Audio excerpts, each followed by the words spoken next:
That's the sound of New Tomorrows, the new EP just released by Sola Rosa. Main man Andrew Spraggon is celebrating 25 years of Sola Rosa with this new release. As always, Andrew's at least one step ahead of the game, anticipating his next album, which will likely be a solo project. So, is this the end of Sola Rosa? Here's Andrew to tell us about his future plans and about the new EP he calls New Tomorrows. It's been a long time coming, so it's good to finally, have some action with it. Okay, and so it's the 25th anniversary of Sola Rosa, and I've read that this is considered kind of a bookend release because it's possibly the end of something that started 25 years ago, and you're going to move on with your solo thing after this. Is that right? Well, I think it's always kind of been a solo project, really. Right.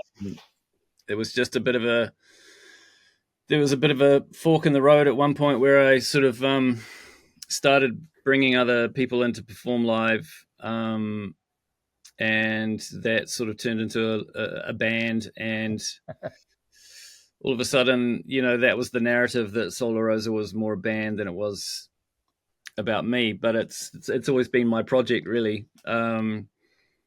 And so since COVID, I guess, I spent a lot of time in the studio and watching YouTube videos, and a lot more time on our hands, as everybody knows. So through that process, I kind of I found my voice, I guess. Again, I kind of I've been getting deep into music production, and there was kind of the limitations of writing music with the intention of performing it with a band, is that it sets up sort of restrictions and barriers that I kind of cast aside with the new process of writing. So I guess this EP is kind of is the end of that period. Okay. All right, so still a lot of live musicians performing on the EP, and I still work with live musicians for the album, the next album, that is. But it's definitely more about me as a producer moving forward than it has been in the past few albums, at least. Gotcha. Yeah. So the new album, which is coming out later this year, is it a done deal? Have you got it in the can and kind of it's holding on to it? Yeah. It's got to be a weird kind of situation to be talking about this then, because mentally, are you kind of over it? You could somewhat say that I'm kind of over the EP and the album. I mean, you've probably talked to enough creatives that it's a lot. It's a kind of a long process. So by the time you've actually put the thing out, it's years down the track. Yeah, you're already listening to new things and planning new things, and but I'm really proud of the music. I love both the EP and the album, and I wouldn't put them out if I didn't. So that was that was the thing. I'd recorded a lot of music, and I didn't want it to just sit there doing nothing. So yep. So when did the songs? There's 7 songs that make up the EP. When did you start thinking of them in terms of them being together and they are a thing that are going to be released like this? Well, I had kind of finished the majority of the album and was sort of sitting around thinking, what am I going to do next? And looking at all this material that I'd recorded, and thinking, I've got to do something with it, really. And so that was the plan. It didn't really make sense to me to put the album out and then come back to this, right? Because it sort of felt like a step backwards almost, as far as where I am as a producer and a creative person. Yep. So does that answer that question? Not exactly, but that's all right. We'll get there. So when were these tracks? Were they recorded as a lot, or they were kind of things scattered throughout the last few years? How did that happen? There were sort of fragments of songs that had been started during the making of the album, and then I kind of sat around with time in my hands and thought I should finish these. So that's what I kind of did after the album had been done, really. Yeah. So Alrighty. we ended up with those 7 tracks. And one of them that's already out is Tears Roll Down, which has got a guest vocalist on it. How do you pronounce her name?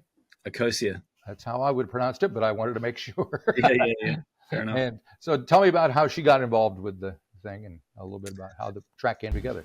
I heard the record when you called. Hey. You scratched a little as you tried to kiss my lips and shift the blame. You talk so much I can't withdraw. Oh, here we go again.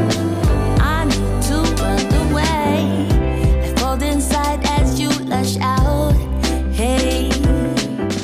I've kind of got into this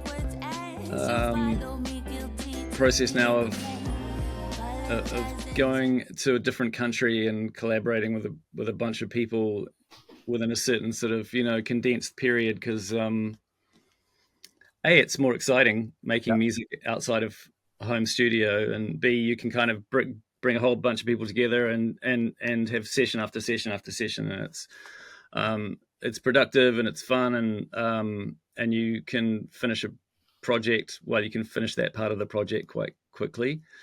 I kind of found that trying to reach out to people from Auckland, was time consuming and slow, laborious, and yeah, so it's just a good way of getting things done quickly. But she was one of the recommendations, and I ended up going back to Australia to do more sessions with her. Right. So did you know anything about her before this? No. No, there's quite a few. I quite often find these days that the wild cards, the people I don't really know that much about, are the best sessions and the best outcome. I mean, I listened to her music, obviously, but I hadn't heard of her before. We got a beautiful voice. And did you talk to her much about what you wanted out of? Nope. Just let her do her thing. Yeah, you kind of have you kind of get a feeling in the first few minutes, really, when you're in the room with someone, whether it's going to be, whether it's going to be a super productive day and things are going to happen quickly, or whether it's going to take a lot more work, or whether it's not going to work at all. You kind of know in that maybe in the first half hour or an hour. Right. And she just came straight into the sessions with ideas, and she would sort of sit on the couch and instantly have lyrics and melodies and ideas about the song, and she wasn't really afraid to be herself, I guess. I'm a lot more reserved and I don't know if I'd say shy, but I'm reserved anyway. So it would take me a while of being in the room with somebody before I was 100% authentically myself. But she was the opposite of that. So yeah, she was a real pleasure to work with. So you're obviously comfortable with that, the fact that she was so forthcoming. Yeah, well, it kind of puts you at ease, right. As long as you're comfortable with what's going down creatively. Because confidence is one thing, but if you don't like what you're hearing, then that confidence doesn't really matter. Yeah. And the other collaboration with the vocalist is there's 2 tracks with Joe Probert, but the one that's out is The Sun Doesn't Shine.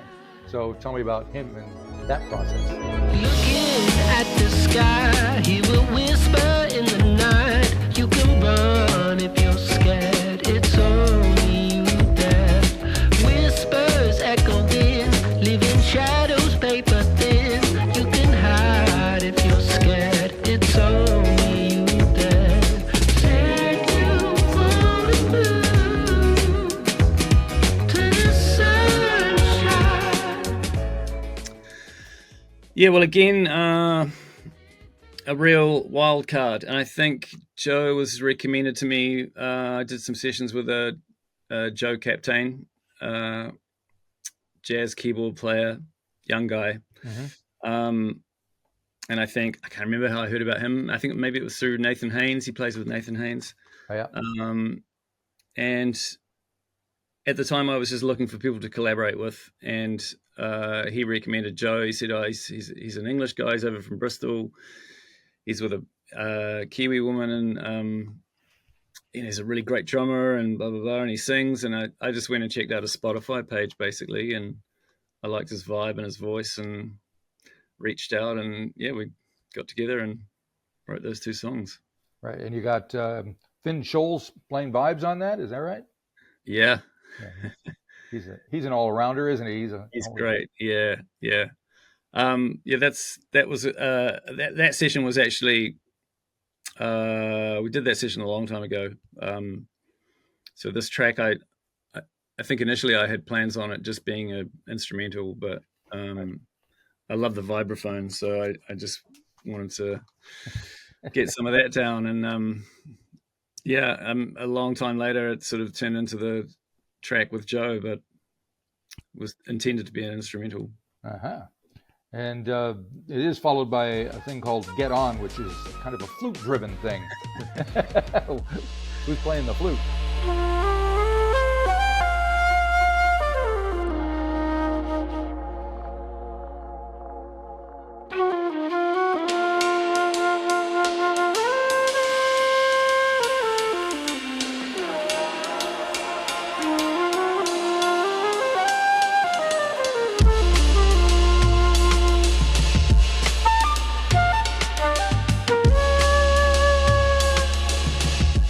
Yeah, that's Lewis McCallum. Oh, yeah. Playing flute. Yeah, he kind of did that. So I think it's almost a one-take wonder. I don't know if do you know Lewis? Vaguely. I don't know him personally that much, but I know who he is and kind of. Yeah, so I've been working with him for years, and during the sort of COVID times, we were both having our own difficulties in life, and we kind of got together almost as therapy, really.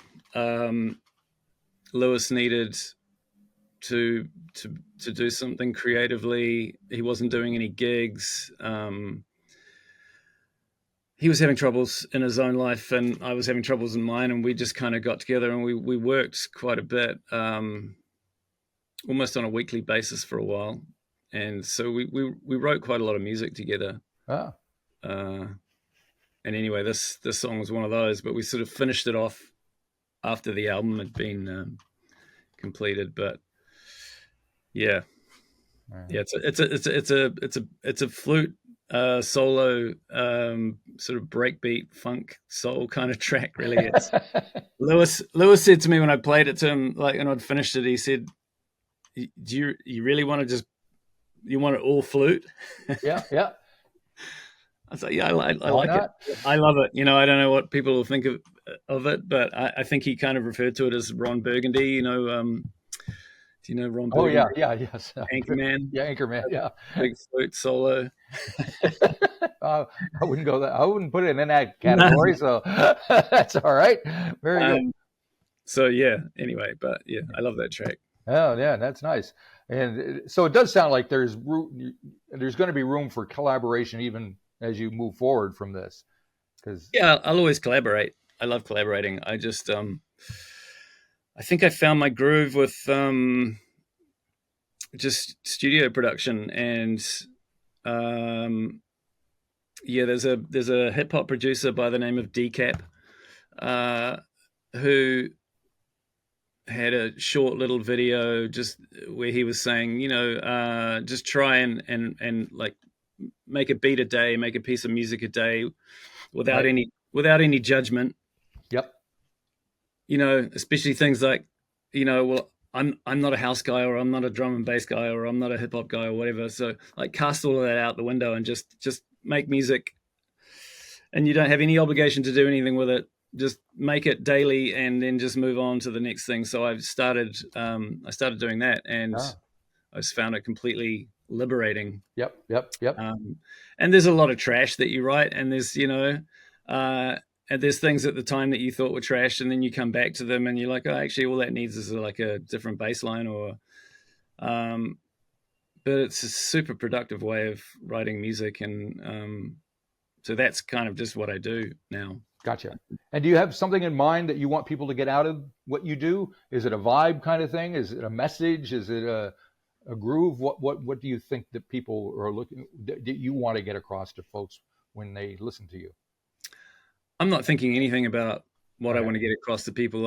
I'm just trying to make music that that excites me. You kind of want to make music that you just endlessly want to listen to. You love it so much that you end up listening to it over and over, not just while you're making it, but like, on headphones when you're going for a walk or whatever. You love it that much that you want to keep listening to it. The downside of that is you get to a point where you start to get tired of it, and then all of a sudden you don't want to hear it anymore because you've heard it 1,000 times. But if you can make music that you want to listen to on repeat for an extended period of time, then chances are other people are probably going to tune into that, hopefully. Yep. But it's really, that's my offering to the gods or whatever. It's that's all I'm making music for, really, is myself at the end of the day, and hopefully I make something that resonates with other people.